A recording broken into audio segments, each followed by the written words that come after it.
안녕하세요. 대한민국의 방산 소식을 알기 쉽게 전달해드리는 대한민국 충성TV입니다. 구독, 좋아요, 알림 설정 감사합니다. 미국 대통령 선거철이 되자 주한미군 철수와 더불어 한국 핵무기 무장에 대한 얘기가 나오고 있습니다. 오늘은 이런 핵 위력과 비슷한 위력을 가진 현무육 제작과 KF-21의 생산 관련에 대해서 자세히 분석해 보도록 하겠습니다. 대한민국의 자주국방은 현무5와 개발 중인 현무육 탄도미사일을 통해 주변국의 위협에 대응할 수 있는 중요한 요소입니다. 전문가들은 대한민국이 세계적인 수준의 핵무기 보유 가능성을 가지며 이는 누리호 발사 성공과 같은 성과를 통해 입증됐다고 봅니다. 그러나 러시아와 중국 등 다른 국가들은 우리나라의 미사일 능력을 정확히 파악하지 못하고 있습니다. 대한민국의 미사일 기술은 이미 독립적인 체계를 개발할 수 있는 수준에 도달했습니다. 방위사업청이나 국방부는 가끔 미사일 시험 영상을 공개하지만 이러한 정보가 드물기 때문에 미사일 전력에 대한 의문이 제기되곤 합니다. 정부는 주로 정부 고위층의 인터뷰나 공식 발표에 의존하는데 예를 들어 국방부는 세계에서 7번째로 SLBM 시험에 성공한 사실을 발표하지 않았습니다. 현무5는 최근까지도 현무사와 비교되어 여러 의견이 나뉘었으며 북한의 열병식에서 현무사가 공개된 후에도 일부는 탄두 중량이 9톤인 미사일과 사거리를 3,000km 이상으로 확장한 현무사가 서로 다른 모델이라고 주장했습니다. 최근 국방부 고위 관계자의 발표에 따르면 현무사의 초정밀 탄도미사일과 현무5의 고위력 탄도미사일은 성공적인 시험 발사를 통해 서로 다른 종류임이 명확해졌습니다. 또한 현무6 개발이 진행 중인 사실도 확인되었습니다. 오스트리아의 한 연구기관이 우리나라 국방과학연구소의 실험장 위성사진을 분석하여 20m가 넘는 초대형 이동식 발사 차량을 발견했습니다. 이는 소련의 대표적인 ICBM인 토폴 로켓과 유사한 크기로 토폴의 사거리는 1만 1000km에 달합니다. 군사 전문가들은 대한민국이 현무6 개발을 이미 진행 중일 것으로 보고 있으며 이 미사일은 최소 7000km의 사거리를 갖추고 최대 9톤의 탄두를 운반할 수 있습니다. 이를 통해 핵탄두를 장착할 경우 다른 강대국들과 같은 상호 보장된 파괴 전략을 수행할 수 있습니다. 또한 현무6는 마하 12의 속도로 비행하고 고도로 발전된 기동 시스템을 통해 요격 미사일을 효과적으로 회피하므로 현무5보다 더 어려운 요격 타깃이 됩니다. 9톤 탄두가 마하 10의 속도로 충돌할 때의 파괴력은 엄청나지만 대한민국은 이를 넘어서 12톤 탄두를 장착할 수 있는 미사일 개발을 최종 목표로 하고 있습니다. 이러한 강력한 미사일이 목표를 정확히 타격하면 거의 완전한 파괴를 가져오며 결코 과장된 말이 아닙니다. 현무6 미사일은 인도의 아그니 핵미사일을 뛰어넘는 사거리와 탄두 중량으로 한국군에게 중요한 전략적 자산이 됩니다. 최근 공개된 대한 미사일과 현무6의 향상된 성능을 시험하는 것은 한반도에 대한 중국과 북한의 위협에 경고를 보내는 핵심 전략입니다. 이는 한국이 적의 도발에 즉각적으로 대응할 수 있는 고슴도치 전략을 전 세계에 과시하는 것을 의미합니다. 또한 국방부와 국방과학연구소는 현무5를 초월하는 현무6의 개발을 가속화할 가능성이 높습니다. 이는 현무사와 현무5의 성능 개선 및 다양한 발사, 플랫폼 개발이 현무6 설계에 중요한 영향을 미치기 때문입니다. 한국의 미사일 기술은 초기의 지상 발사에 국한되었던 현무1에서 발전하여 현무사는 육해공을 아우르는 다목적 플랫폼으로 진화했습니다. 현무5의 개량형으로 미사일 발사대의 기초적인 원천 기술을 신속하게 습득함으로써 더 크고 강력한 현무5 미사일을 TEL, KDDX, 이지스 구축함, SLBM 잠수함 등 다양한 플랫폼에 신속히 탑재할 수 있게 되었습니다. 이로 인해 지상뿐만 아니라 해상과 공중에서도 핵무기로 전환할 수 있는 현무 미사일의 가능성이 열렸습니다. 특히 한국의 미사일 기술력은 지난 30년 동안 지속적인 연구와 개발로 인해 일본과 중국 전역을 겨냥할 수 있는 5000km 이상의 사거리를 갖춘 대형 탄도미사일 개발에 성공했습니다. 우리나라는 과거의 경험을 바탕으로 개발 성공 후에 이를 공개하는 전략을 택해왔는데 현무2 미사일이 처음 포착된 것이 2011년경이었던 것처럼 기술적 진보가 이루어진 후에 그 성과를 세상에 알리는 것이 일반적입니다. 이런 상황에서 주목해야 할 점은 과거 한미 미사일 사거리 지침이 대한민국의 사거리 300km와 탄두, 중량 500kg 제한을 두고 있었다는 것입니다. 현무2 미사일의 경우 이 지침을 준수하며 유효 사거리가 300km 내외였습니다. 그러나 현무2가 발견된 후 얼마 지나지 않아 한미 미사일 사거리 지침이 800km, 탄두 중량 500kg으로 수정되었고 이에 따라 대한민국은 2014년에 사거리를 500km로 늘린 현무2B를 공개했습니다. 이와 함께 현무2어와 현무2B의 탄두 중량을 1톤으로 증가시켜 사거리를 제한하는 대신 파괴력을 강화했습니다. 현무2어가 포착된 지 단 2년 만에 발표된 현무2B는 사거리와 탄두 중량이 2배로 확장된 것으로 한미 미사일 사거리 지침의 개정에 따른 빠른 연구 및 개발은 사실상 불가능한 속도입니다. 이는 현무이비가 사실상 처음부터 기본형으로 개발되었음을 말하며 한미 미사일 사거리 지침을 공식적으로 위반하지 않기 위해 의도적으로 사거리를 낮춘 현무이열을 먼저 공개한 것으로 보입니다. 실제로 대한민국은 한미 미사일 사거리 지침이 개정되기 훨씬 이전부터 서울, 한복판에서 한반도 전역을 타격할 수 있는 탄도미사일을 개발하고 있었습니다. 결과적으로 현재 개발 중인 현무육의 존재 역시 신빙성이 있어 보입니다. 대한민국은 연간 최대 70여 발 이상의 현무호를 생산하고 200여 발을 실전 배치할 계획을 가지고 있습니다. 현무육의 전력화 완료 시 현재 한반도 주변 국가들이 제대로 파악하지 못하고 있는 대한민국의 미사일 전력은 중국과 북한에게 큰 위협으로 작용할 것입니다. 이로 인해 한반도와 주변 지역의 안보 균형에 중대한 변화가 예상됩니다. 1969년 국민들의 방위성금 헌납으로 도입된 이래 55년 동안 대한민국 상공을 지켜온 F-4 팬텀 전투기가 그저께 7일명에 퇴역했습니다. 이 퇴역식은 공군 제10전투비행단에서 진행되었고 신원식 국방부 장관이 주재했습니다. 행사에서는 순국 선열과 호국 영령을 기리는 조종 헬멧과 태극기 헌정식이 있었으며 2대의 F-4E 팬텀이 마지막 비행을 수행했습니다. 또한 임무 요원들에게는 감사장이 수여되었습니다. 행사의 마지막은 팬텀의 후배 전투기들의 축하 비행으로 장식되었고 이제 KF-21 보라매가 국가의 영공을 지킬 책임을 이어받았습니다. KF-21 보라매는 강릉 공군기지에 배치될 예정이며 실전 기체의 조립이 신속히 진행 중입니다. 연구개발진은 블록2 개발을 위해 성능 개선에도 꾸준한 성과를 내고 있습니다. 최근 실전 비행 시험에서 KF-21은 마하 속도를 유지하며 초음속 비행에 성공했으며 이는 F터버너 없이도 마하 2에 도달할 가능성을 보여주었습니다. 이러한 성과는 세계 군사 언론에서도 주목을 받으며 한국의 국방기술력이 얼마나 발전했는지를 보여주고 있습니다. 대한민국의 군사기술력이 급속도로 발전하고 있는 가운데 미국 록히드 마틴의 F-35 전투기 도입과 관련하여 미국산 항공 부품의 단가 문제가 논란이 되었습니다. 미국 방산 기업들의 강력한 로비로 인해 미국 정부는 해외 수출 부품의 가격을 대폭 올리는 법안을 통과시켰고 이로 인해 동맹국들이 피해를 입었습니다. 한편 최근 미국은 사우디아라비아와의 관계 개선에 나서고 있습니다. 조 바이든 대통령 취임 이후 미국과 사우디 관계에 긍정적인 변화가 시작되었다고 알려졌습니다. 파이낸셜 타임스에 따르면 미국은 사우디아라비아에 대한 공격용 무기 판매 금지를 해제할 계획입니다. 또한 제이크 설리번 미국 국가안전보장회의 보좌관이 리야드 방문을 통해 사우디와의 새로운 방위 조약 협상을 마무리 짓고 있습니다. 그러나 F-35 전투기의 사우디 판매가 결정되더라도 미국이 기술 이전이나 현지 생산 조건을 수용할 가능성은 낮아 보입니다. 이는 F-35 판매 전략의 실패로 이어질 수 있으며 이미 인상된 항공 부품 가격 인상이 이뤄진 항공 부품의 추가 가격 상승을 초래했습니다. 대한민국은 F-15K와 F-16 전투기 부품 가격이 미국 방산업체들의 단합으로 인해 급등하는 상황에 대응하여 다양한 대체 방안을 모색하고 있습니다.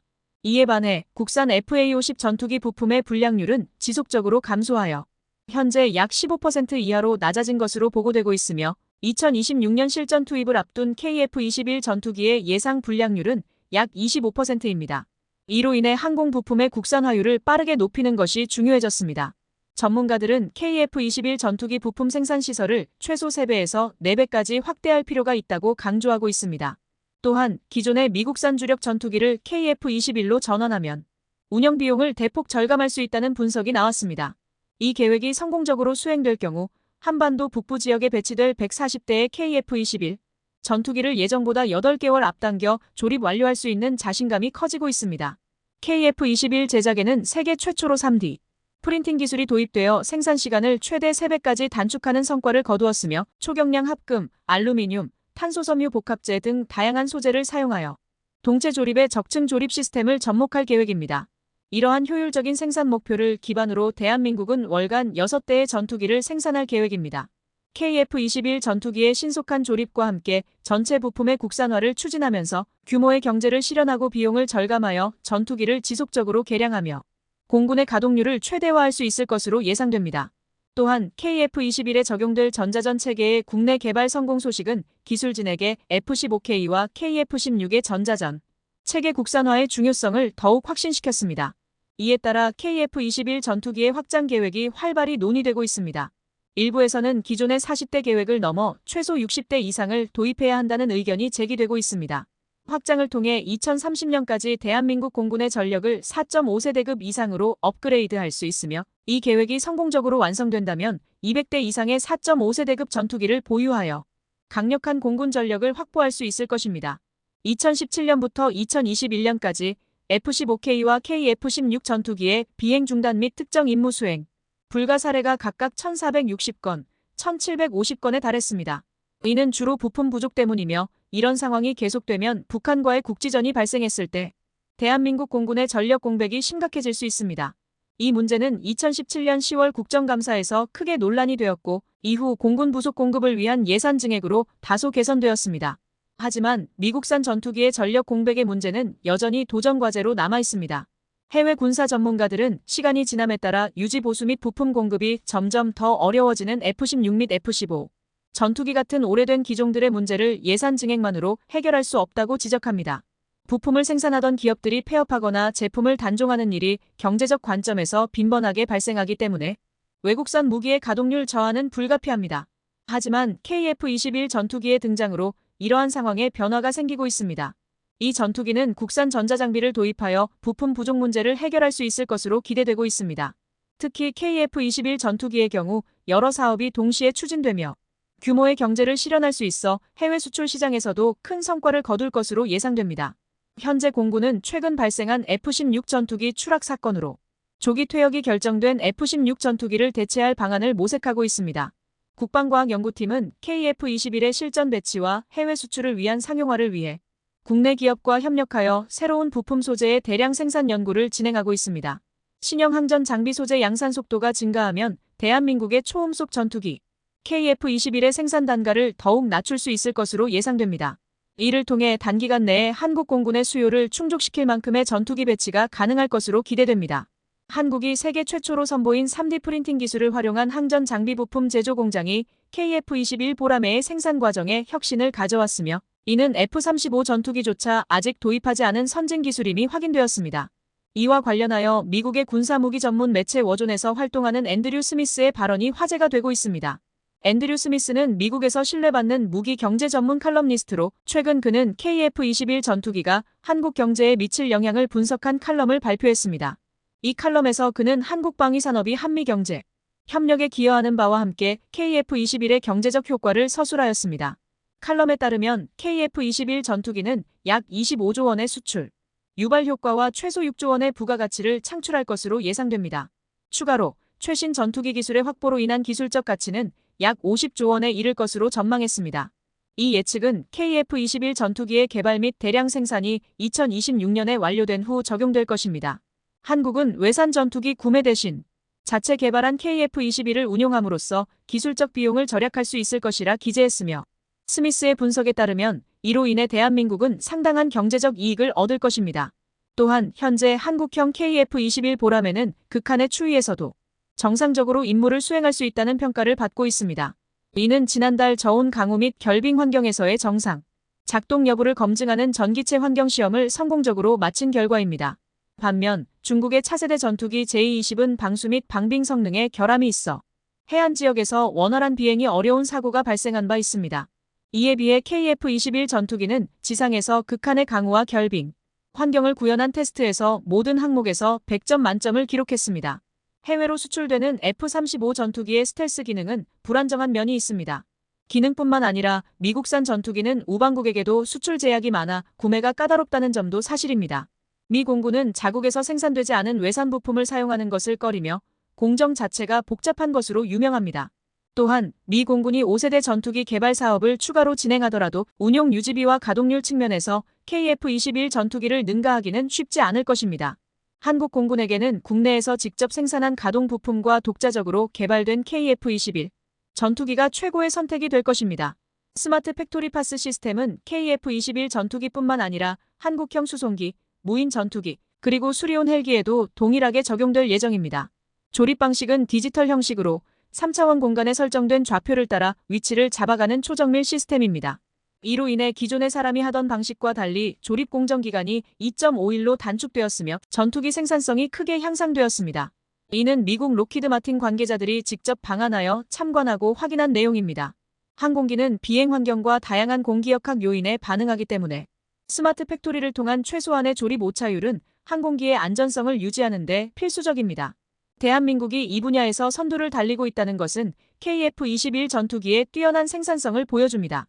전 세계 군사 언론들은 대한민국의 정밀 제조 기술을 극찬하고 있으며 이는 열강들이 보유한 최첨단 조립 기술로 불리고 있습니다. 기존의 일반적인 항공 부품 가공 기술로는 작업하기 어려운 복잡한 설계도를 더 간단하게 구현할 수 있으며 KF-21의 부품 경량화, 제조 단가 절감, 제작 기간 단축 등의 장점이 있습니다. KF-21 한 대에 들어가는 정밀 부품은 20만 개가 넘습니다. 이로 인해 3D 프린팅 기술의 혁신성이 더욱 빛을 발하며 정밀 조립 분야인 항공 부품 분야에서 성능 대비 높은 가성비를 크게 향상시킬 수 있는 유일한 방법입니다. 일부 반대 세력의 한국 국산 전투기에 대한 반대에도 불구하고 KF-21 전투기의 생산량 감소 위기를 넘어 대한민국의 전투기 자체 생산은 많은 이들의 간절한 바람으로 최근 군사 전문가들은 KF-21 전투기의 생산량을 증가시켜야 한다고 강조하고 있습니다. 국방과학연구팀은 KF-21의 실전 배치와 해외 시장 진출을 위해 국내 기업과 협력하여 새로운 부품, 소재의 대량 생산 연구를 진행 중입니다. 신형 항공전자 장비의 소재 생산 속도가 향상된다면 대한민국의 KF-21 초음속 전투기 생산 비용을 더욱 줄일 수 있을 것으로 기대됩니다. 이에 따라 한국 공군의 요구를 만족시킬 수 있는 충분한 수의 전투기를 짧은 시간 내에 배치할 수 있을 것으로 예상됩니다. 한국이 세계 최초로 선보인 3D 프린팅 항공 전자장비 부품 공장 덕분에 KF-21 보라매의 생산 라인은 지속적으로 효율성을 높여가며 발전하고 있습니다. 이를 통해 군사 전문가들은 대한민국이 증가하는 수요에 대비해 생산 라인을 확장하고 있음을 확인하였습니다. 우리 기술이 발전되어 자체 핵무기에 버금가는 위력을 무장하고 공중권도 장악하여 북한의 도발에 맞대응할 수 있는 그날까지 응원하겠습니다. 이렇게 개발에 힘써주는 우리 연구진을 향하여 감사를 드리며 오늘 영상 마치겠습니다. 대한민국 충성TV 시청해주셔서 감사합니다. 좋아요와 구독, 알림 설정을 하시면 빠르고 정확한 국방 뉴스를 전달해드릴 것입니다. 구독자 여러분, 좋은 하루 되세요.